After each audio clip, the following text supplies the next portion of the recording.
اسلام زندہ ہوتا ہے ہر کربلا کے بعد. سنی ہوگی آپ نے, ابھی لکھے جائیں گے ہر طرف بینر لکھا ہوگا اس کے اوپر, اسلام زندہ ہوتا ہے ہر کربلا کے بعد.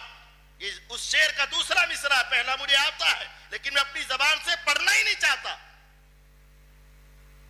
اسلام زندہ ہوتا ہے ہر کربلا کے بعد. اس کا مطلب یہ ہے کربلا سے پہلے اسلام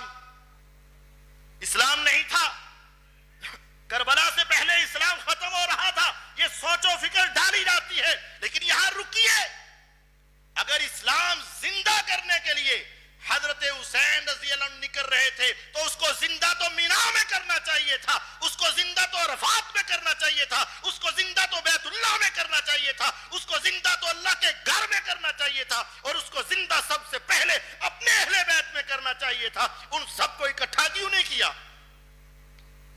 اگر اسلام زندہ ہی کرنا تھا تو پھر یہ بتائیے, عبداللہ بن عمر رضی اللہ عنہ نے 3 دن سفر کیا, 3 دن کا سفر کیا, اور راستے میں جا کر حضرت حسین سے ملے اور کہا بھائی کدھر؟ کہا کوفے. کہا اللہ کی قسم میں تمہیں دیکھ رہا ہوں کہ تم ایک شہید ہونے کی صورت میں وہاں جا رہے ہو, میں تمہیں منع کرتا ہوں رک جاؤ. عبداللہ بن زبیر رضی اللہ عنہ آئے اور آ کر کہا کدھر؟ کہا وہاں. کہا میں نے تیرے والد سے سنا ہے, وہ ان سے اکتا چکے تھے, اور کہا تیرے والد کو انہوں نے شہید کیا, تیرے بھائی کو انہوں نے مارا, اور تو ان کے پاس جا رہا ہے.